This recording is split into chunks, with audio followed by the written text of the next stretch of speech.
Hey, business building warrior. I have an episode for you today with a guest who'll be on shortly who's built an amazing business using the stuff that we teach around here, the proven Amazon course, the replen strategy that you've heard so many times talked about on this program.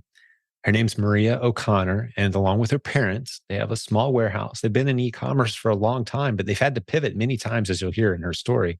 They used to sell, for example, sports apparel, like NFL and the major sports teams, and they had the opportunity to do that for a while. And then some big company came along and shut all that down. Suddenly, they were left asking, okay, what's next? And she shares in her story today what they did next, where they went next, and the role that this community has played. She's a coaching student in our program, has been for many years. And part of what makes me so excited to share this story with you today is the fact that I get to brag on our coaching program a little bit. They signed up for coaching several years ago, liked it, benefited from it, took a break from it as things started ramping up in their business. But then when things got difficult several years later, as you'll hear, we were still there for them. And that's the commitment we make to all of our students. We've been doing this for 18, 19 years now. Once a coaching student, that means you're in. We love you. We're here for you. We can't wait to hear from you again and see how we can help you because we believe in the systems we teach. That's the way it's been for a long time around here. And that's the way it'll continue to be with God's help, of course. We talk about coaching. Of course, like I said, we talk about her virtual assistant that they hired through our program. It didn't go great at first, as you'll hear towards the end of the show today. The first proven replens VA that they hired, it was okay, but it wasn't great. So we pivoted, which is kind of a theme today, the pivot. And we got a different virtual assistant several weeks ago, and it's been fantastic. And if you don't know what I'm talking about there, we'll describe more in the program today. But if you go to Proven Replens VA, as in virtual assistant, provenreplensva.com, you can see the virtual assistant program that we have. We train virtual assistants to shop online for you to source profitable items working just for you. So we train a VA to work just for you. They don't work for us anymore. They work for you, and you pay them $4 per hour.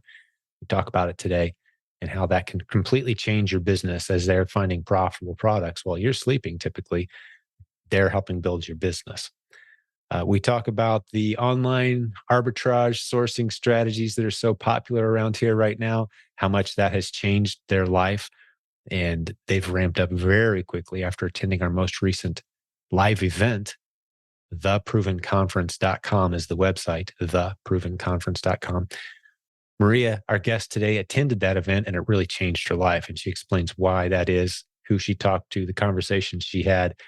She's very much encouraging you as the listener to this program to attend the next time we have one of those live events. We'll have our 11th event in 2023.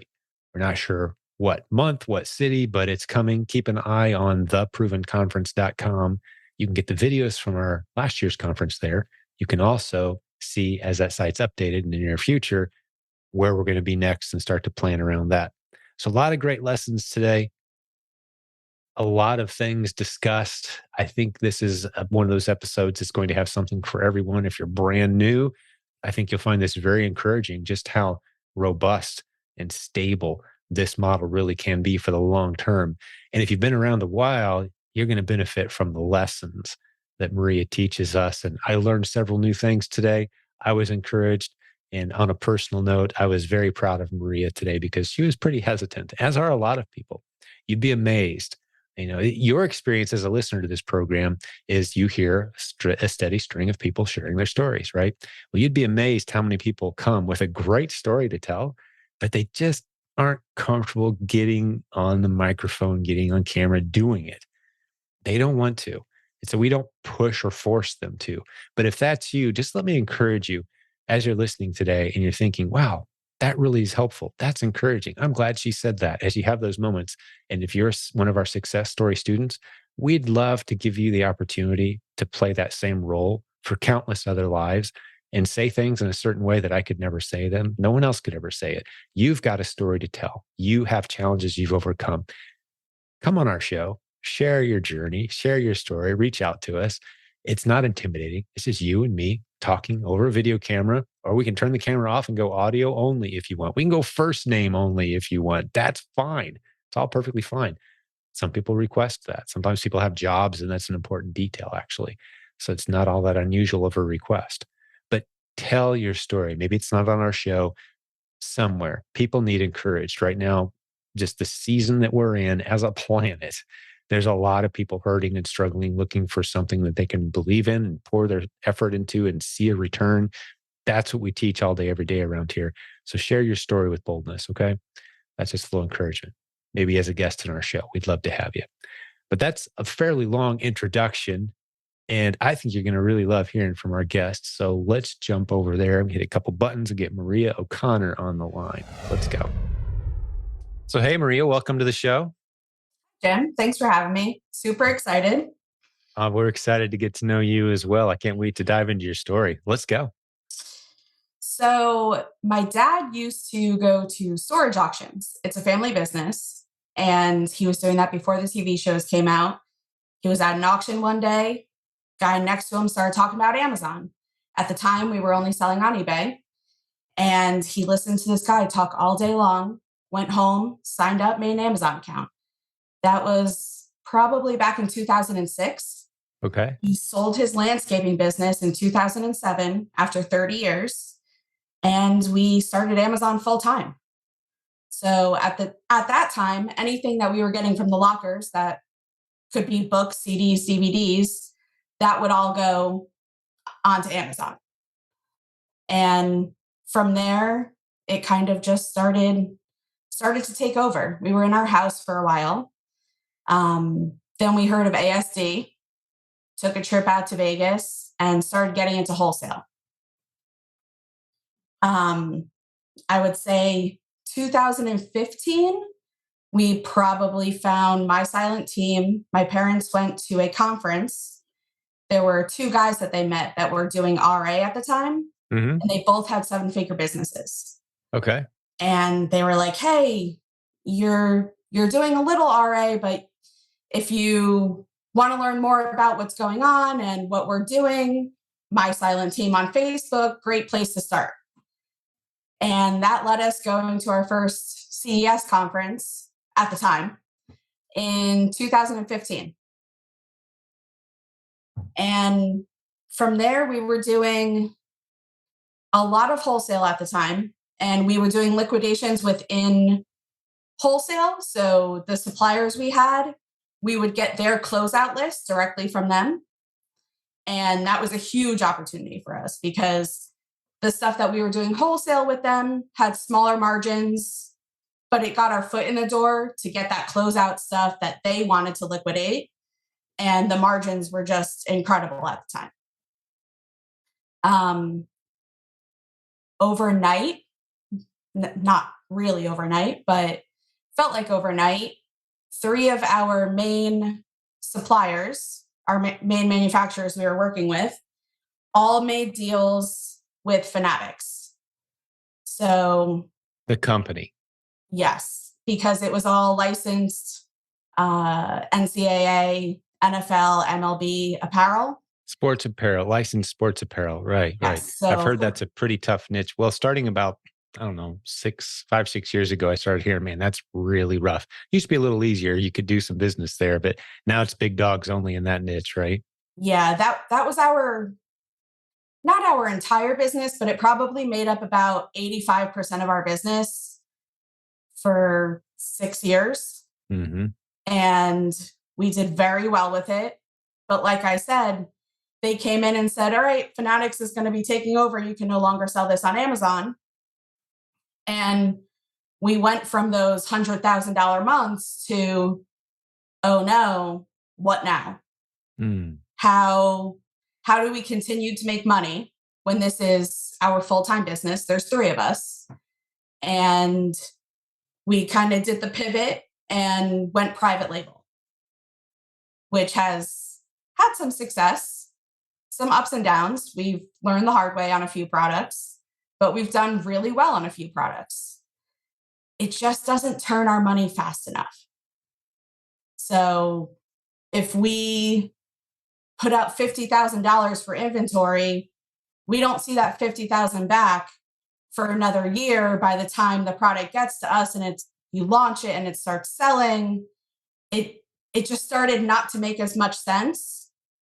So fast forward to June of 2022, we started to reevaluate what our business could be or should be, because private label for us was doing very well during Q4, like everything. But throughout the year, it was getting a bit slow and we felt like we were in a rut. And OA Simplified just started popping up in my silent team. And my dad and I started talking, and we decided maybe we should add OA back into our business. So we signed up in June. It started in July. We got ourselves a VA in July as well. I want to say we got the call about the VA, and I jumped on the call and I was like, you know what? We had been a coaching student, but we had never finished at the time with our sessions and what we were doing because we started going that other direction. So I asked if we could jump back into coaching with somebody that was completely OA. I've done OA, so it wasn't that I needed help sourcing, but I wanted to learn about a prep center. I had never used Inventory Lab before. We didn't have a repricer.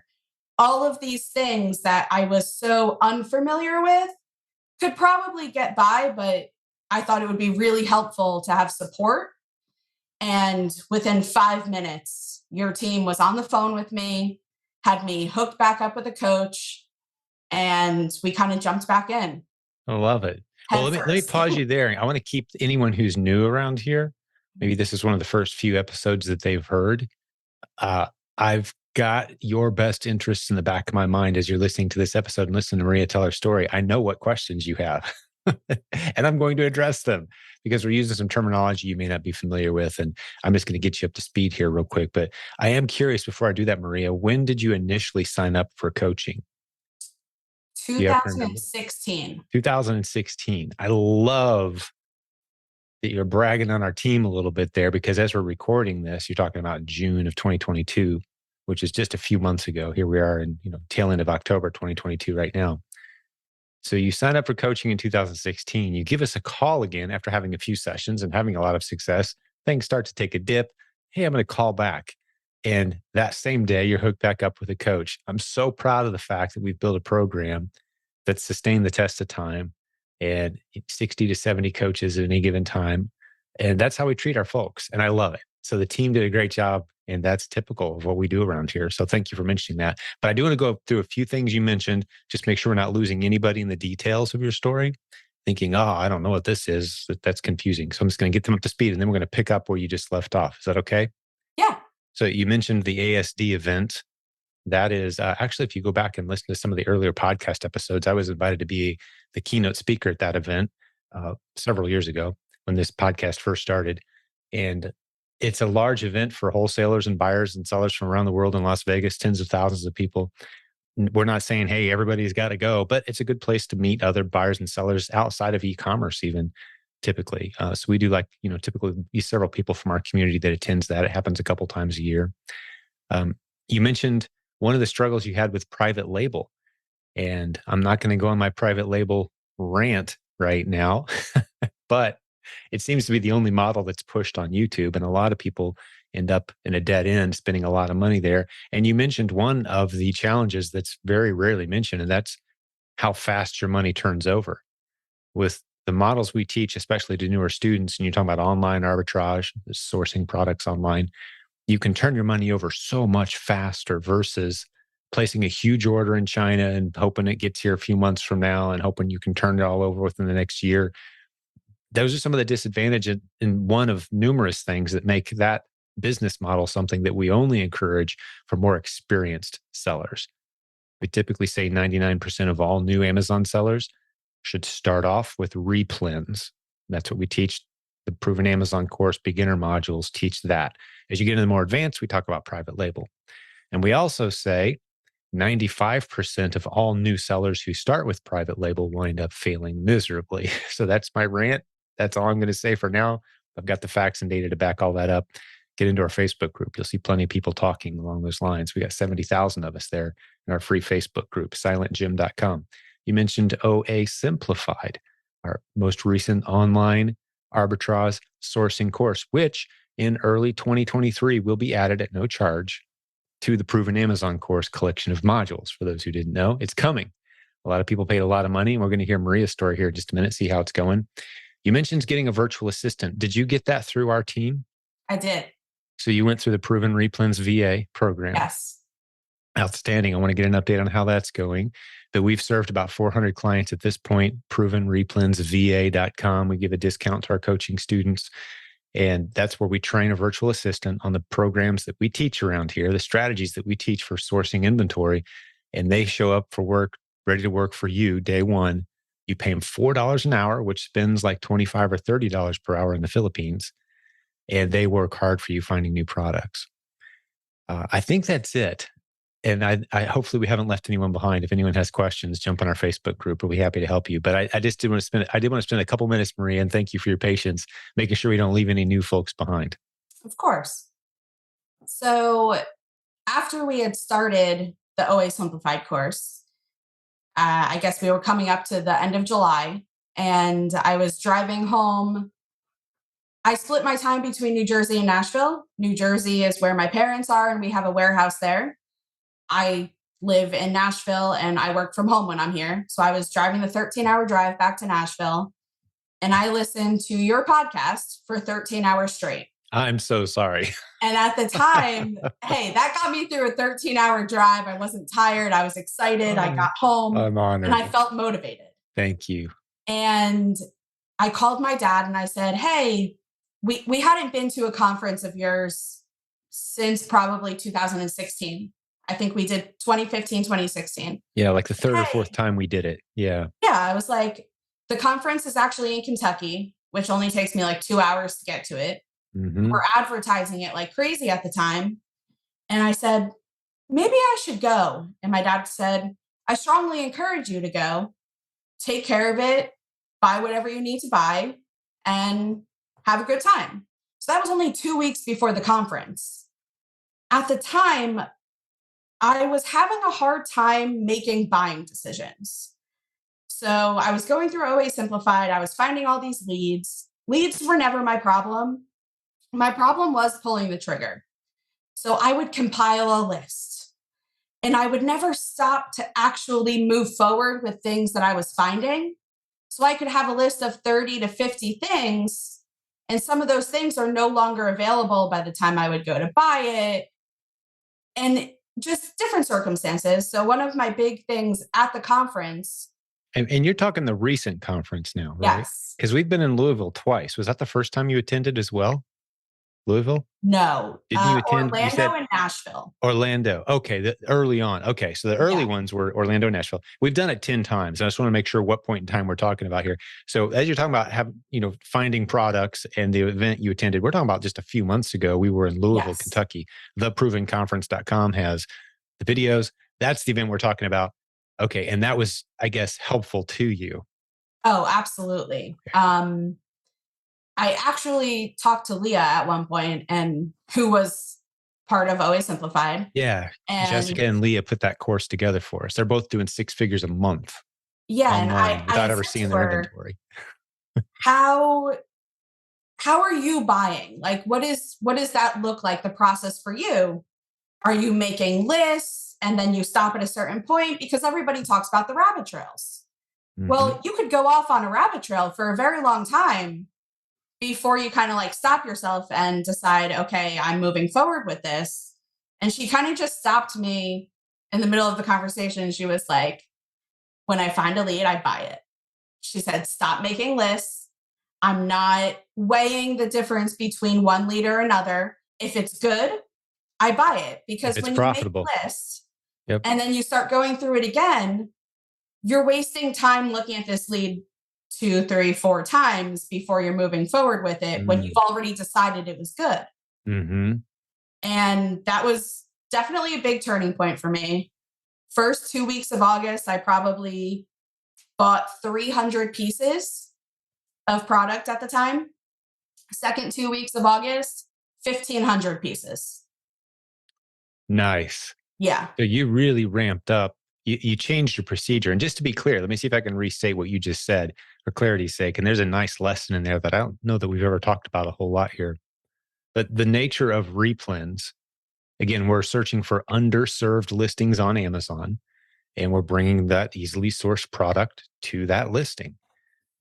That's the model we teach. That's replens, the the Amazon 101 course, and then the replens course inside the proven Amazon course collection. That's what we're going to teach you to do.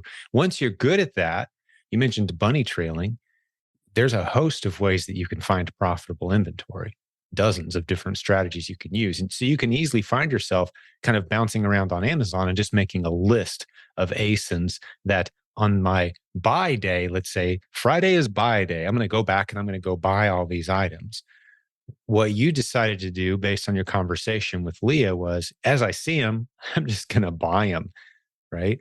And that ramped up your purchasing, went from 300 for, what would you say, per week? 2 weeks? For 2 weeks. 300 in 2 weeks to 1,500 in 2 weeks.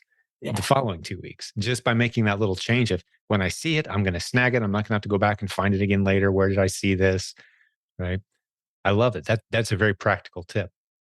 Yeah. It also didn't hurt that at the conference was when I found a prep center, and we Good had for a you. call the week that I got back, and I was able to start sending inventory to the prep center as of September 1st, which I was all worried that I wasn't going to hit numbers at the time because of the first 2 weeks of August.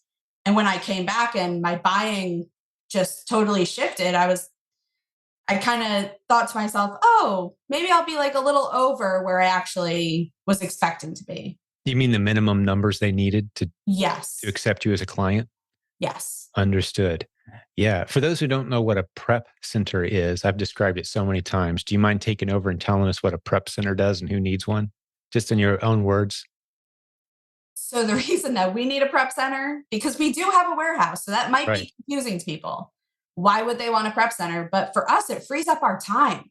There's so many other things that we could be doing. So I'm purchasing everything online and I'm shipping it to the prep center. They receive it, they label it, they add it in inventory lab, they do the shipment themselves. I don't even know that a shipment goes out until I look at my Amazon and there's 100 new products listed. I I don't have to worry about it until I see that. Then I go into my repricer and I set all of that up. But I want that so hands off that we're not tied to our own warehouse. I want to Mhm. be able to have the freedom and run a successful business, not be strapped down to a warehouse and have a team of people that we're in charge of and have to go there every day. Right. Right. Somebody's sick. They're not going to show up. The shipment's not going to get out today. Those are no longer your problems. There's someone who specializes. It's the law of specialization applied to this business model.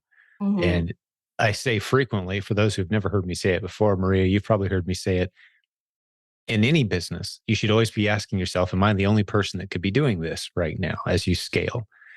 And the beautiful part about this business, if you're doing only the things that only you can do, is there's nothing left on the list as you scale. There really isn't. Am I the only one that could put tape on a box? No. Do I have to hire someone and do it here in my own garage or in my own warehouse? Well, no, you don't have to do that. You can pay someone. When you shop online, it's delivered to another state. It's delivered to their warehouse and they manage your inventory for you. You don't ever see it, touch it, smell it, inspect it. They're shipping it in on your behalf. So all those problems are now off your desk. Yes, you're paying someone else to do it. That's why it's vital you understand, build a profitable system first and then begin using a little bit of that margin, those profits, to automate your system while freeing up your time. That's the journey. And those are the systems that we've developed. For those who don't know how to get a prep center, we've got a free service at prepcenternetwork.com. We don't get paid to run that. It's just a free service for our community. Any prep center is welcome to put their name on the list. It's a really big list that's always growing. And it's all the prep centers that we know about in the US. If you live outside the United States, you have to use a prep center because you don't want to deliver your products all the way to your country overseas and then ship them back. You just have them delivered straight to a prep center. That's what allows this business model to be international is our prep center network. There's there's dozens or hundreds of them at this point. But yeah, appreciate that explanation. Yeah. So it's actually exciting because having the prep center allows me to do more buying because it's not falling onto my parents in our warehouse. We Right. have other things going on there, and we do sell on eBay, we sell on Walmart, we sell on Etsy, we do merchant fulfill some things. So they already have their hands full. So adding this OA business model, my idea from the start was a prep center the whole time. And the first month at the prep center, I actually hit over 2,000 pieces for the month instead of 1,000. So I was able to knock down to a better rate. And it's just so much easier for me to continue to buy and have that constant flow of products Hmm. with somebody else doing it and knowing that it's not going to get backed up. They ship my stuff out 2 times a week, and that's it. Yeah, you're enjoying the benefit of scaling and automation. Yeah, Quite an exciting absolutely. journey, right? Yeah, Yeah, that well done. Good job. I bet you're glad you attended the event too. All these connections. absolutely. And the funny thing is, this year, I've attended a lot of conferences as a Mm. whole, and I decided to go into this conference a little differently than I have any other in the past. Oh, talk me through that. Cool. My problem is normally I go to a conference and you know how it is. It's information overload. Sure. And you go home and you're like, I have these 10 things that I can implement right away, but where do I start? Because they're all kind of down different paths. Hmm. So my biggest thing was I want to only go to OA sessions. Anything having to do with OA Simplified, the proven VAs, even though I already had one, I did a lot of that panel, and I wanted to solely focus on that, knowing that I would have the recordings of the other sessions down the road for whenever I would decide that now's the time. But I came out of there, I didn't care if I heard the same thing 10 times. I wanted to hear the same thing 10 times. And I came out and I just feel like this was the most successful conference that I've gone to and been able to implement and truly grow. It sounds like you had intentional conversations as well. Yes, You tracked down the people you wanted to talk to and had those absolutely. chats, right? Yeah. Luckily, before I went to the conference, I had started with a coach. I started with Anastasia, and we only had 2 sessions before the conference. And I just made it a point to kind of like find her, and we Hmm. were able to talk in person. And it was just getting other people's feedback that are doing the same thing you're doing full time. And like I said, I understand how to source and find the products, but I didn't know which sites were going to cancel me and where I could push my limits to. I didn't know those little things, and because I never used Inventory Lab, I didn't know what to do. I didn't realize how easy it was. And even my parents were like, "Wow, why did we never use this?" For all that, like, we've been selling for forever. It was just never a need for us at the time because we have an inventory system for our warehouse. Private label products, we didn't need Inventory Lab. And at the time, we were creating all of our own listings for that wholesale NCAA stuff because it wasn't even on Amazon. Right. So things have just evolved so much, and it's been a lot of big changes, but welcomed changes. Well, congratulations to you because the thing that I think could have stopped you would have been, and I see this happen, and it's always tragic, and it's more of a mindset than anything when I see it happening. But basically, something works for a while, and so people get so committed and tied in and emotionally attached to that product, that system, that software, that this is the way we do things, and if they were honest with themselves and they said, "Is this going to still work 10 years from now? What are the chances of that? What should I be doing about the possibility this may not work forever? Right. That's Mhm. what we call this multiple income stream, constantly trying, testing, learning, building your network of connections. There's always going to be pivots. But at the point where you kind of drift into that rut and think it's always going to be this way, and you go all in on just one thing, that's when e-commerce can get a little scary, because whatever's working today, it's going to change a little bit 5 years or 10 years from now. But if you'll believe guys like me that have been doing it 20 years and many others of us who have been around a while and have seen these changes and these pivots, as long as you're willing to keep learning, keep building relationships with creative people, invest a little bit in your education and the quality of the people that you hang out with, there's always ways to pivot. And this skill set is going to take you to incredible places. So you pivoted from being all in on, sports apparel, logoed, branded sports apparel. Along comes a big dog and takes that business from you. Well, you guys could have cashed in your chips and gone and got real jobs, but you didn't. You pivoted. You used that skill set. You did some private label. You didn't like the speed of the turnover of the money there. So you came back to this community that had been helpful to you and said, hey, what else is working? Got a coach, a few sessions. Here you are later putting up what sounds to me like as big or bigger numbers than you've ever had on a consistent basis, with less actual work being done by your team locally than ever before. Did I get any of that wrong? No, absolutely. The key word would be consistently, because we've put up numbers like this before, but never consistently. Hmm. It hasn't been a month after month. And right now if you looked at our year, it's just that nice step ladder Yes. going Isn't up. that a pretty And graph? yeah, it's Stair exciting. steps. It's Yes. definitely exciting. And we're just now getting into the fun of Q4, as you know, as an experienced e-commerce seller. The next 60 days could be quite exciting. Yeah. And who knows? I mean, it's always good, but sometimes it's just mind blowing good. Hmm. But the nice thing about replens too is once we get into January and February next year, there's really no letdown because you're selling boring items.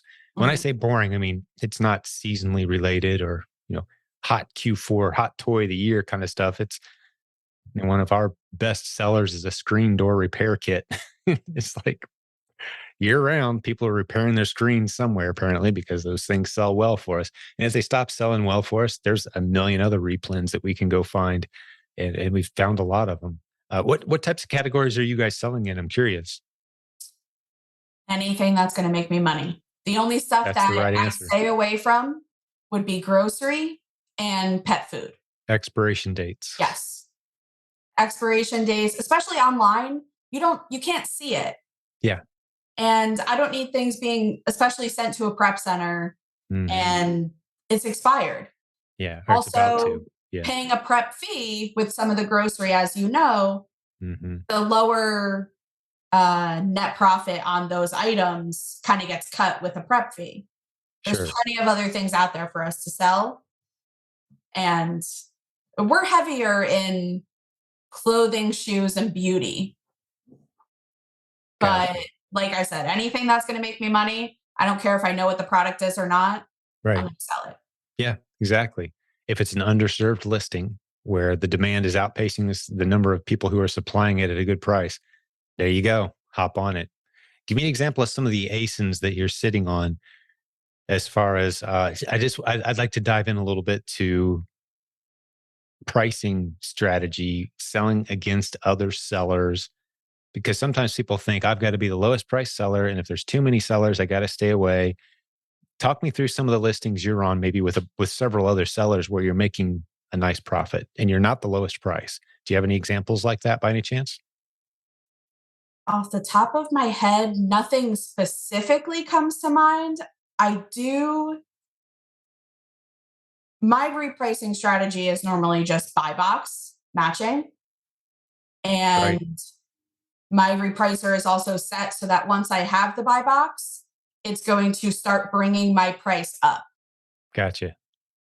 Um, there, there are some products, and I notice it right away. It'll be like, oh, we sold this for $3 or $4 more than the lowest price person. I have my min and max set with my strategy. I don't look at it. Right. I know that as long as I'm making as long as it's at my min, I'm making money and I'm turning that money. Right. Like I said, that was our biggest thing with a lot of our private label products, which we do still have private label, but I want to be able to turn that money faster. Right. And I'm not buying this OA stuff to just send it into Amazon and let it sit. Yep. You want stuff that moves. So So you've I'll got take a fairly little aggressive lower. pricing strategies. Yeah. Yeah, I'll take a little lower ROI in order to turn it. And maybe sometimes my ROI is 25% and sometimes my ROI is 50% on the same product. Right. Depending on when I order it and how many people are on it at the time. But you've got I'll take that. You've got your repricer doing that work for you. Right. Yeah. So the only point I want to make, and I'll just make it for, no examples popped into your head, but Yeah. for people who are, I would say, who people typically, I've been saying, if you haven't sold $10,000 in a single month on Amazon yet, odds are you've got a misconception about what it looks like to find a great ASIN that you can sell against.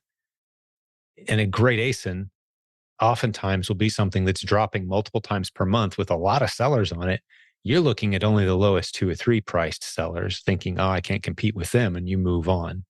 But a lot of times, especially if it's dropping, meaning if it's selling 300 to 500 times a month on a keep a chart, going to dropping, 40, 50 times a month, you can jump into the middle of the price pack and stay there, and you're going to sell a good handful per month. That's the point I was going to try to make, is you don't have to be the lowest price. And quite often, just because the buy box says, hey, yeah, the buy box is bouncing around $30, $29, $30, that's pretty much the last 8 months. That's everything. No, there's plenty of sales that happen for $40 too that may not show up on that graph. If someone's located regionally near a warehouse that has an item that they want quickly, they'll see it in their buy box. Keepa won't notice that, but that one customer will pay more money. And if it's a fast moving product, you're going to make a lot of sales at good margins. So that's what I encourage folks. And you may take a look at some of your faster moving ASINs and get a little more aggressive on the pricing and pull in some margin as a result. Pay attention to how fast they're moving. The stuff that's moving fast, you've probably got it priced too low, is another way to say the same thing. Just keep an eye on that. But it sounds like you're really dialing this in. You've learned a lot fast. So what happens at your warehouse now? You mentioned eBay, Walmart, doing some Facebook Marketplace, moving any big items that way? We don't do any Facebook Marketplace. You'd love and it. No big items. There's some serious money to be made there, for sure. The stuff that just moves fast. If you're trying to put people to work and justify having a warehouse, that's why I mention it. Is the warehouse still full and hopping just as much as ever, or is it kind of slowing down? We don't have any employees. It's just my parents at the warehouse. So how much room do you guys have? How much space? 3,000 square feet. Gotcha. Yeah. Pallet racking, floor to ceiling, shelf boxes labeled, all the items labeled within the boxes. We have a picker that we drive around. So it's a very functioning warehouse and it's full. We have plenty of inventory in our warehouse. But like I said, the OA stuff is going elsewhere. Yeah. We have a lot of our private label stuff. We don't send all of it into Amazon at one time. So if we bring in 3,000 pieces of something, maybe we send 300 into Amazon right away. And then we feed it into Amazon because we have the warehouse. We don't need to pay for the storage at Amazon for those products. Right. We also just discontinued one of our private label products that the beginning half of the year, we did really well with it during COVID. It sold out in 2 weeks. And that inventory was supposed to last us for the whole year. Now, the problem with that was at the time, we sold out at the end of April and we have a sourcing agent and we call her up and we're like, hey, we need another 2,000 of these. It can't go into production until the end of July. Wow. So that was into production and then we had to wait for it to be finished and then get to us. And all of a sudden it was like Q4 of that year. And it just had a hard time recovering. So the inventory we brought in that we thought we would sell through pretty quickly, we had for probably 2 years. And that's why we decided to discontinue it. The price just wasn't where we were expecting it to be. Yeah. And of course, towards the end, the price was going up and up and up. And we had already decided like we're walking away from it. But we don't want the warehouse for forever. So hopefully doing the OA stuff, we can kind of scale back with our warehouse, sell through what we have, and reevaluate then. Yeah. Yeah. It sounds very feasible to me that you would do that. And you introduced another challenge with private label that's not discussed very often, but managing your inventory levels, especially if you're relying on an overseas, manufacturer and you're ordering a few thousand units at a time. Getting that right is no trick. I mean, sorry, it's no walk in the park, I should say. It is very difficult because maintaining your momentum on Amazon is extremely important. And ASIN can be smoking hot, but if you allow it to hit zero inventory, 2-3 weeks later, you come back and you bring more, let alone 3, 4, 5 months later, you bring more inventory to that same ASIN. It's not ranking as well as it used to. No. Amazon likes to reward ASINs that never run out of stock. Yeah. So if you err on the other side and you buy way too much of this thing and suddenly it goes out of style or whatever, you've got way too much inventory. It's just hard to manage inventory levels. That's something else that as a third party reseller, you just don't have to worry about. Other people are concerned with that. You're just finding underserved listings and bringing a few units to those listings while they're hot. And then when they cool down, you move on and you've got a few listings. Maybe you sell at a loss or break even and you move on. No emotional attachment whatsoever. I love the way you said it. If it's profitable, we sell it. Yeah. Very scalable, very systemizable. Hey, we'll get back to the show in just a second, but I've got to tell you about a great sponsor who's just joined us. I'm talking about Seller Board. This is a very popular service used by many Amazon sellers in our community because they understand how important it is, how crucial it is to know your numbers. How do you know how profitable you are? All those fees, the different expenses, the cost of goods sold. How do you track it all? Seller Board is phenomenal. Starting as low as just $15 a month with a 2-month trial on top of that. You really need to check these guys out. Get over to silentjim.com/numbers. Again, silentjim.com/numbers. It's time to know your numbers. It's an accurate profit analytics software tool just for Amazon sellers. They've been doing this since 2017. It is a really cool tool doing some things that I'm unaware of anyone else doing.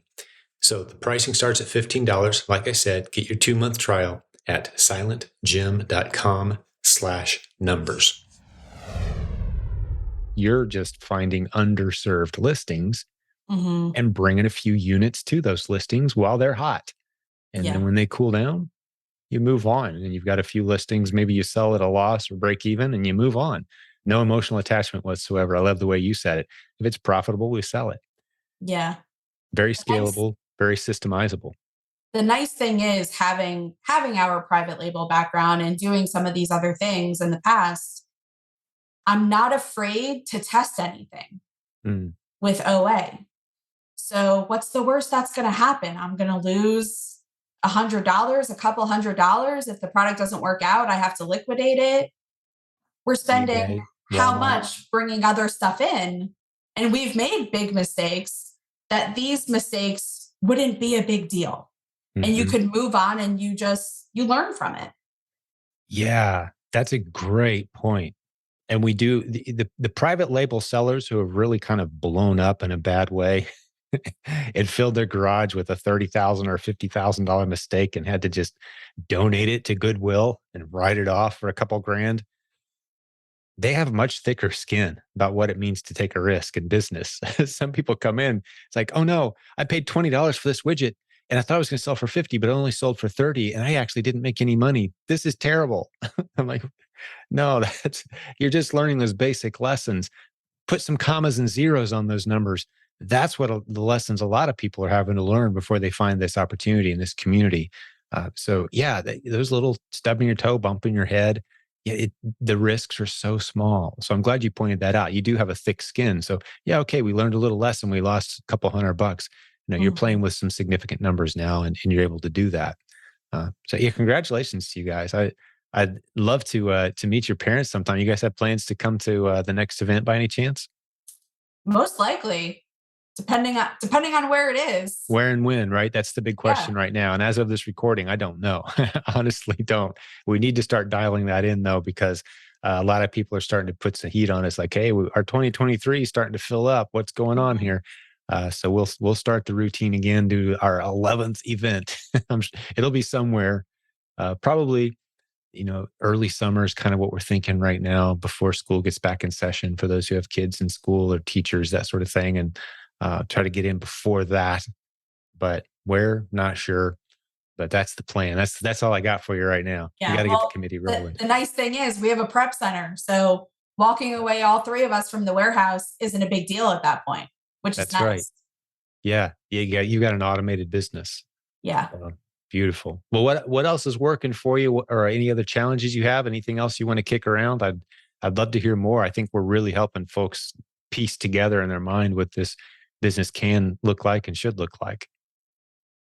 One thing that I have definitely struggled with and I've had to kind of change my mindset are the cancellation emails that I get, where Mm. the store will be like, "We know you're a reseller, and we canceled your order." And I'm like, "I Mhm. ordered 6 units. You know I'm a reseller. Like, I barely ordered anything."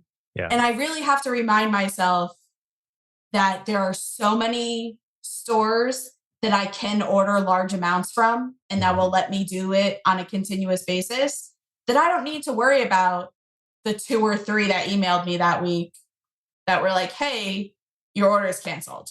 I Mhm. just move on. Yeah. And in the beginning, it was really bothering me because I'd be like, "Oh, but this could be a really good item." Well, it could be, but you can't get your hands on it that way. Mhm. So I stick with the stores that I know I can order from and I don't have any issues with. And I go back to those over and over and over again. Well done. As I was just hearing you talk and describe that process, there's a mindset that's needed to sustain in e-commerce. Some people have it, some people don't. I try to teach it, I try to encourage it, but I'm just thinking you could write a book titled Mastering the Pivot, right? I'm like, she should write that book, right? Because that's what it is. It's the same basic skill set.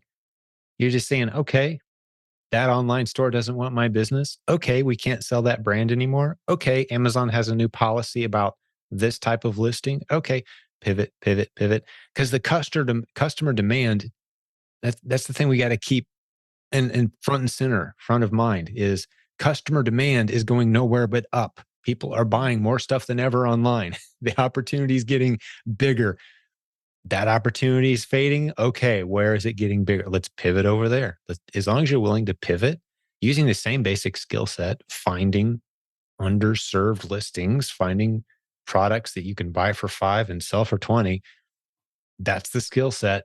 And once you got that dialed in and you're building systems, willing to pivot, it's a beautiful business model. And I'm excited to see where you guys are going next. It's pretty cool. And I love that you found our podcast, and this community is kind of helping you get to where you are now. So I'm proud of your progress. Thank you. Yeah. It's Well, where else do you want to go from here? I loved your thoughts about pivoting away from, if they don't want my business, I'll pivot.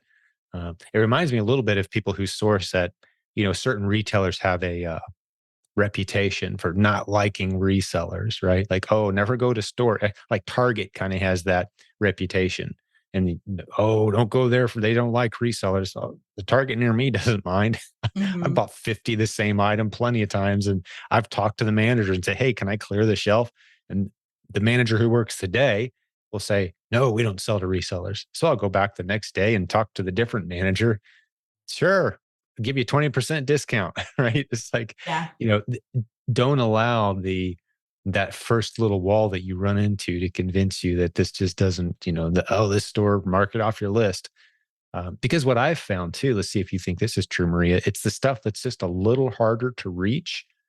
The stuff where someone who's willing to give up really easily and walk away from, that's where the opportunities are. So a lot of our best selling ASINs, for example, is stuff that's a little more difficult to prep. It's a little longer. It's a couple inches longer than the standard where you got to pay a little bit more money, or it's just barely heavier than that price point, right? Or it's a little more fragile, or, there's opportunity everywhere if you reach just a little further than the crowd's willing to reach. Have you seen Yeah, some of that? I definitely keep that in mind because there are a lot of brands that people are gated in and you can no longer get into them. They're restricted. And there are some that I don't even realize, but we're ungated. And once I find out that those brands are restricted to new sellers coming in, I'm going to focus on that brand and I'm going to find products because I know there's not as much competition Sure. because new sellers can't get in on it. LOL would be like a perfect example. LOL is restricted now. So LOL dolls. Yeah. anybody who was grandfathered in Hmm. has access to sell that, but nobody new can come in and apply to get ungated. Right. So little things like that, I do find myself trying to follow that path. Little less competition, even things like dishes and stuff. People would be like, "Oh, like that could break," and I'm like, "Great, I'll take a chance and we'll prep that." Because not as many people want to do something like that because it's a harder item to prep. Right. I have a couple of my kids that work frequently. Actually, I got three of them right now. They're in and out of working at our warehouse where we prep. We have a prep center and we prep a lot of our own product still. And their least favorite, they come home in a bad mood when they had to do a bunch of glass that day. Mhm. Like, I did glass all day, Dad. It was terrible. Like, yeah, welcome to earning $1 for a living, kids. Right. That's Yeah. funny. But yeah, you really can do well in some of those harder to prep, reach a little further. And there's some advantages, you mentioned some of the advantages to have been around a while. You're probably approved in some categories you didn't even realize. That's where there's advantages to being new as well. For example, right now, some of the really experienced Amazon sellers in our community are struggling with this GTIN UPC issue. And primarily it's hitting those who were in the grocery niche selling against multi packs Hmm. that Amazon's kind of cracking down right now.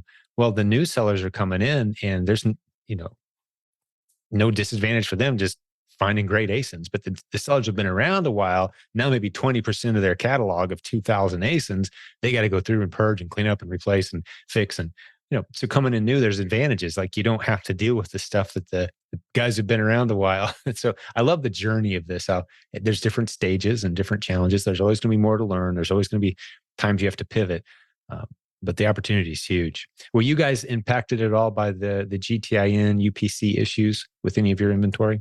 We had 18 ASINs. And 18 out of how believe it or many? not, all standalone beauty products. Hmm. Nothing was a multi pack. Hmm. They just dropped off. Luckily, we Yeah. were able to sell through the majority of what we had on those. Right. So maybe only 5 were actually affected by the Okay. time they got pulled off. And we'll Of how just put many the money total? away. How many total 18. ASINs are in your entire catalog? Oh, 3,000. So you got 3,000. Those aren't all replens though. How many of those would you say are replens? Um, Approximate's fine. Probably I'm not as heavy in replens right now. I would say there's probably like 200, but that's also taking into account ones that I can get on like a sale basis right now that I Mhm. normally anytime this store is running a sale, 30% off, 25% off, whatever the case is, I'm normally able to replenish those. True replens, not based on sales, I probably have like a solid 50. Wow. Okay. So you're doing a lot more of just kind of price comparison sourcing through OA Yeah. versus true replens. I mean, which to me, a replen, make sure we're using the same definition, it just means if I sell a few, I can go get a few more and sell them again. I may have to wait for a sale that cycles through every 3 months. That's still a replen. I just have to time my buying. But a replen to me is an item that sells over and over again at a profit. Yeah, I think that my number's only a little low right now because the majority of what I'm bringing in, I haven't had a chance to replen some of them. Oh, I So got maybe you. the sale hasn't come up again. Okay. I mean, I have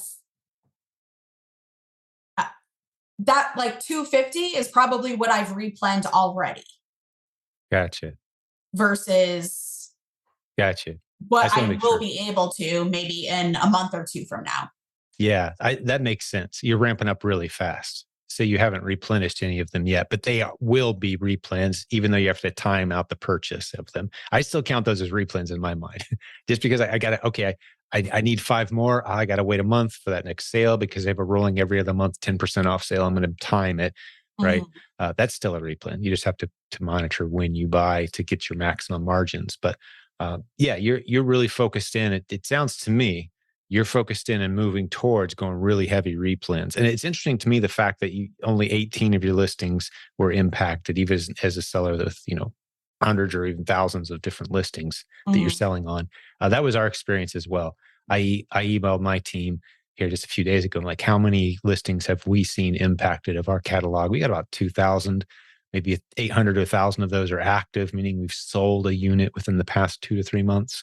Mhm. And we had two Wow. so far impacted. So we've been very fortunate Yeah. that, but I think the worst case scenarios I've heard are people who are all in on grocery multi packs and maybe 30-40% of their ace and base got hit with. And again, for those who don't know what we're talking about, we recorded here a couple weeks ago in our Facebook group a 2-hour conversation about this, just to make sure we're thorough and not just brushing past it. In-depth conversation. And this was a free presentation in our Facebook group. One of the conclusions we came to was, hey, if you're impacted by this, or if you want to take advantage of the new opportunity that's coming about as a result of this, get into branded bundles and just start filling some of these gaps, because customers are still going looking for these products. But what Amazon did is they went through their catalog and said, if there's an invalid UPC code, barcode associated with a bundle of products or a multi-pack of products, well, we're going to pull that listing down and wait for an appropriate listing to take its place. So they basically shot themselves in their own foot a little bit in order to clean up their catalog. And over time, it's going to all come back much cleaner, but huge opportunities there. One of the things that was pointed out on the conversation that we had, for example, was if you've got a list of the ASINs that have been affected, those are great things to target. Go back and look at the history. If it was dropping 40, 50, 100 times a month on Keepa and it's gone now, there's a lot of people looking for that product right now. Go figure out a way to get that into a bundle, or get it into a multi-pack that with a proper barcode. A branded bundle is probably the best option there, and you can take over where the market kind of dropped the ball. Lots of opportunity, lots of chances to pivot, like we said, right? Yeah, absolutely. Well, So, what else is on your mind, Maria? Anything else you can teach us? So you've learned a lot along the way. I always learn new things, and you're very experienced. I'm sure there's some more things you could teach us. well, I do have a question for you. Let's do it. Based on everybody's business is different, everybody's at different points. At what point do you actually recommend to a new seller, assuming that they are starting with the replen model? At Mhm. what point do you say, hey, now's a good time to add something in versus a little of this, a little of that? Because for us, it was one of those jack of all trades, master of none, because Yes. we had our foot in every lane instead of just focusing on one and getting really, really good at it and then adding something else in. I love it. And there's actually a biblical principle that is the foundation of the answer I love to give to that question. So this isn't gym wisdom, although I have observed it over many years and it holds true, not just in our industry, but in all businesses. And you kind of hit on something there that's key. you're far better off specializing than you are kind of being a 30% proficient at 100 different things, let's say, right? You're far better off specializing. Initially, when you're starting up your business, it's going to feel like you got to get good at a whole bunch of new things. That's any business. That's the period of intense focused effort. I'm not talking about that where you've got to learn, like, I've never signed up for an Amazon account before. Okay, you got to check that box. I've never done this, never done that. Never hired an accountant before. When you get to that stage, like, there's all these little boxes you check for the first time. But once you're through that stage and you know you've got a viable system, it's sometimes that same question is asked to me this way, Maria. Jim, you have multiple income streams. Does that feel like running around like a chicken with your head cut off? Like all these different things you got going on? No, because you're building systems, and you specialize in the system you're focused on until you've got it nailed down and it's profitable and it's running, and you've got people you trust managing that process, and you're doing the parts of it that only you can do. For some people, that may be at a $10,000, $20,000 a month level in sales, and they've brought in a VA now, and they've got their prep dialed in, and they've hired somebody either in their own garage or someone across the street, or they're using a prep center, but they're starting to dial it in. They're not putting the tape on the boxes anymore. Someone else is doing that. They're starting to offload, and it's still a profitable system. That's the point where it's kind of like that's the point where you start exploring. It's kind of like if you've got a good job. Sometimes you hear people give the advice: when's the best time to look for a better job? When you have a good job, not when you just got fired. That's a little trickier, a little more desperation there, right? So what's the equivalent of getting fired on Amazon? Well, it's them saying, hey, all that sports apparel you've been selling for a while, guess what? There's another company coming in taking over all sports apparel. So you're fired, basically. Right. So when was the best time for you guys to be exploring other streams of income? When you guys were just riding high. When you guys are like, hey, we built a system here. This is great. That's the time to be saying, okay, what if worst case scenario X were to happen? How are we prepared to face that? What would we do if that was our reality? So as you're able to come up for air, you've built systems, you've got things happening, you're paying people, and things are kind of running along, maybe not at 100% efficiency, but 80 to 90% efficiency. When I say that, I mean, like, if you were doing all of it, it would be done perfectly. We assume that's not true, but we think we're the best one to do everything, even including putting the tape nice and straight on the box. I'm the only one that should ever do that. No, you've finally gotten over yourself, and you realize other people can do these things. It's running fairly smoothly. It's a profitable system. Enjoy it, celebrate it, go out for a nice steak dinner, and then set about saying, okay, what if scenario X, Y, or Z happened? How do we start to put on other streams of income here? And that's why we've got this process. Our proven Amazon course students see it kind of spelled out. Replens, learn it, love it, embrace it, grow it, systemize it. Now, what's next? Start looking at some branded bundles. Go look at some of those hottest selling replens that are really moving well for you. Let's put them into some branded bundles. Let's get trademarked. Let's get brand registered. Let's hire Humminbird, which is a service that I have a vested interest in. It's run by folks on our team. I'll make myself a note. I'm not going to go into what it is, but at the point you're ready to start doing some of that stuff, we can help you very inexpensively, help you get brand registered, trademarked, get your own branded box, start putting some unique stuff in there along with recognized brands for maybe some of your other hot replens. So it's several tributaries, if you will, running into the same river. We're not talking about going and opening up a dog groomer shop and then a donut shop and then a gas station and my Amazon business. No, you want all these things kind of feeding on each other. So the circle of relationships that are involved in these, it's similar people, right? So that's the point. Is a point where you kind of come up for air, you celebrate it a little bit, you've built something, and then you've got those branded bundles. Okay, well, let's get more branded bundles. Okay, what's next after that? Well, maybe it's time to start talking private label. We're kind of learning how the world works here. We're making some connections. Or maybe it's time to become a consultant and start helping other brands get onto Amazon, and you get a little consulting agency going, right? Or you become a coach on our team. That's another income stream that kind of bolts on. So does that help? That's how I process this. You never abandon the specialization principle. You just make sure it's very established before you start specializing with something else that neatly snaps on to that first specialization. Yeah, I think it's so easy to follow all of the shiny objects all over the place. So the Absolutely. new course comes out, and instead of focusing on what you're doing and trying to grow that, you're like, oh, but this is working. That could work for me. And maybe it's going to be better. And it's Hmm. always pulling something else in. Yep. And that's where we've definitely struggled instead of just focusing on one thing.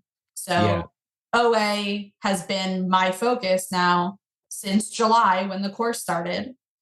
And for example, it's just me. Like, obviously, my parents are a part of the business, but they did not take the course. They're not doing the buying. All of that is on my end. Hmm. And my dad will be looking to start Rich Potter's wholesale course and Right. bring that back into our business now that we're kind of looking at things under a different light. Yeah. Because at the time we thought our wholesale, we had like unrealistic expectations of um, profit margin with our wholesale and ROI. And it just didn't feel like it was there because we wanted something super high. And realistically, that wouldn't be the case, but I would you could still make good money and roll that in with a lower ROI, and just knowing all you have to do is place another order with them. Right. And you don't have to worry about ordering 10 pieces. You can order 200, 300, whatever the case is. So that's the next place that we're looking to expand our business to, back into And wholesale. in that wholesale module, it's, of course, you're talking about the proven wholesale sourcing.com program. It's part of the proven Amazon course now. It's a module that's in there included. And you can still you can call our coaching offices and you can go out and see their operation and hang out with them for a few days and get individual attention from them. But I look at that wholesale sourcing strategy that Rich built as just another replens sourcing strategy, Mm-hmm. right? It's just expanding on your ability to find profitable replens. So the advantage with the wholesale angle is you're finding underserved wholesalers basically versus just underserved listings. And so you can begin to build a relationship and really do some cool things. As you guys know from your past, once you've got that relationship with the wholesaler distributor, other doors of opportunity open. Let's put it that way. And Rich has certainly discovered that and built a very successful business and taught many others in our group how to do it. So yeah, that's another great next add-on. It's a slightly different skill set, very complementary to what you've already built. It snaps on nice and clean. And you've just, you've built a stronger, more robust, more diversified system, but it's all based on this same specialization skill set of, finding profitable inventory and selling it online. That's kind of the arena that we're staying in. Mm-hmm. Doing it ourselves, helping others do it, teaching people to do it, improving our skill set and our diversification in that arena. Huge opportunities there. Yeah, that's a great next step. I think your dad will really enjoy going through that. You will need Smart Scout to do it. It's very much a Smart Scout, which is a tool. Scott Needham developed an incredible tool with Smart Scout. He gave us a great discount for our community at silentjimdotcom/SS as in Smart Scout. But that's a tool that it allows you to manipulate the data on Amazon in such a way that you can find these underserved wholesalers pretty quickly with a pretty high success rate of getting them to say yes to working with you. That's kind of the summary. But yeah, let me know what he thinks of that course. I'm excited to see what results you guys get from it. It's a great actually next step for where you guys are at. Yeah. Well, what else is on your mind? Anything else? I think we've had a good episode, Maria. Yeah. I guess the one thing that I would say, we didn't really touch about the VA at all. Oh, And sure. How's it going? Yeah, sorry, I should have asked for an update. it's been some growing pains just as a whole, but we have our second VA. Our first one, we all tried to work together. The team has been great. Gary, Gay, Kyle, Hmm. very responsive, and we all kind of stayed on the same page with what was going on. Yeah, they help. They Just help those the team that helps manage the VA program for us, the Proven Replens VA that we talked about earlier, right? yeah, it just kind of seemed no matter how much training my first VA kind of got back into, there was a Hmm. little disconnect. Hmm. And we finally got to the point where we were like, okay, I think it's time to bring somebody else in. And since we made that decision, it's like night and day. Oh, that's great. How long ago So, was that? uh, probably a month and a half now, like 6 weeks. Yeah, cool. Okay, that's great. I've So gotten a enough new time one. for a good test, and you're getting good results now. That's not uncommon. Sometimes communication issues, personality issues, understanding your unique needs. I mean, they're all trained on a pretty much the same basic system, but sometimes it clicks, and sometimes we think they're ready to rock, and they just quite aren't yet. And Yeah. sometimes we reassign them to someone else, and it just goes beautifully. Just Mhm. kind of what the expectations are and their abilities. But that's great. So your new VA, who you've had for 6 weeks through our system, they're Yes. working out well. Yes. Beautiful. Very well. A Well, lot that's of a happy ending. the nice thing is having the VA, there are a lot of new sources that I haven't heard of before, I haven't bought from, Mhm. that I've been able to test. And there's a difference between the two because I was getting a lot of those from my first one as well. But they were a lot of like sketchier sites, I would say. Like I wasn't as comfortable. But when I look up some of the ones that I'm getting now, they are legitimate sites and I'm able to see that. And then I'm able to test. And I have no Right. problem purchasing from a place I haven't before because chances are a lot of people don't know about it. Mhm. And that could be the perfect replan. That's right. That's great. Well, that is a good happy note to end on. I love too, you've kind of illustrated our commitment to serving around here as far as like if it's not working, please let us know. We're here to fix whatever isn't working, or we're gonna, bring someone else in, get you the new coach. You take a few years off, we're still here.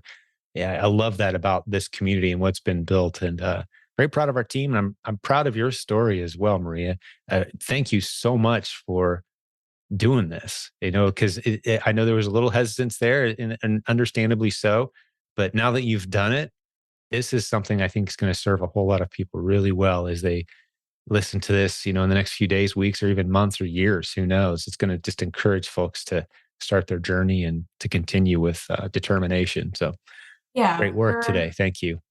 it's exciting. We're on track to probably finish October at about 140,000. Beautiful. That's So, fantastic. What a great month. Yeah. And, yeah, and we're just on the front edge of Q4, November, December, right around the corner. It's going to be beautiful. yeah, Well done. Well very, done. very excited. And it was just really nice coming back in and embracing the community that's always been there and just able to kind of jump back in where we left off. And it just says a lot about your team as a whole and what you have been able to build. And it, for me, I was a little afraid to be like, oh, hey, like, can I get back into coaching? But that was one of the best things that we did. And your team didn't hesitate and they were on it right away. And it's been a nice add on and push to get us out of where we were and to start Mhm. growing again. Well, I'm doing a fair bit of consulting and talking to others who are trying to run coaching organizations and launch them, and just trying to give them that 20-year perspective. I've been doing this 18, 19 years at this point, which makes us, to my knowledge, the longest running e-commerce coaching program in the world by about 10 years. Like, I don't know anyone else that's been doing it more than 5 or 6 years at this point. I'm sure they're out there, but I haven't met them yet. But one of the pieces of advice I always give them is you don't celebrate when someone gives you money and hires you as a coach. That is not the day to celebrate, because basically you've just taken on a massive commitment. And the time to celebrate is 6 months or a year, or in this case, 7 years later, when they're saying, hey, that was a great investment. That Mhm. was really smart. Here's what it's done for me and my family. And I said, that's the day you celebrate. So even though you paid us back in 2015, 16, I didn't celebrate that until today because now I've got the evidence, I've got the facts, I've got the data. You're calling it a great investment with many years past. And that's the best kind of success story that I can possibly share. So thank you for that. Well, I think that's a good place to wrap up, unless you got anything else. You keep dropping these little golden nuggets on us as we start to wrap up. Anything else on your mind? Or I think we're going to bring I this in didn't for mean landing. to. I just realized that No. we hadn't talked about any numbers. Well, I'm glad you brought it up. I usually do myself, but yeah, there was so much packed in there today. And of course, the success with your new virtual assistant. I'm glad you reminded me. You're keeping me on track. You're doing a better job of hosting than I am. So thank you. But yeah, I think this is a good time to wrap up. I actually do have another call popping up here in about 15 minutes. So I got to bounce off here and get ready for that. But let me talk to the listeners for just a second. Okay, Maria. And I just want to say thank you for hanging out with us today, Business Building Warrior. You've given us a very valuable gift today. That's some of your time, and it doesn't go without notice that that's a significant thing for you to do. We appreciate it very much on behalf of the entire podcast team and the coaches, the administrators, the moderators that make this community so special. Our free Facebook group, 70,000 members there. If you didn't realize it, we're getting around 95,000 to 100,000 downloads a month on iTunes of this show, which blows our mind. So if you're watching on iTunes, you should know that there's several episodes you probably will have missed that were audio only that you can go listen to at silentjim.com. You can hear all the episodes that way. Be sure to subscribe on iTunes so you don't miss any shows. That's the best way to stay up to date. But we're here to help you out when you're ready to get started. We've helped a lot of people launch and grow the businesses of their dreams, just like Maria today, who, once again, Maria, you did a great job. Thank you, my friend. Thank you for having me. I It really was, appreciate it and hope that this continues to be a success. yeah. Oh, I'm sure it will be as long as you keep pivoting. Yeah. Yeah. A bright future for sure. And to all the business building warriors listening, God bless you. We'll have another great episode again for you very, very soon. We'll talk to you then. Hey, thanks for hanging out today. Before I let you go, one short reminder. We are so grateful to our new sponsor to this program, Seller Board. If you haven't checked them out yet, get over to silentjimdotcom/numbers. This is the software that tells you if you're profitable or not. It helps you track all of your expenses, your KPIs, sales, refunds, advertising costs, all of it. Profit, loss. This is tremendous software that fills a gap in the marketplace. Many successful sellers in our community are using this tool to help them know which of their products are profitable and which ones aren't. You'll love Seller Board. For just $15 a month starting, you can really dial in and know how your business is doing. silentjim.com/numbers. Talk to you next time.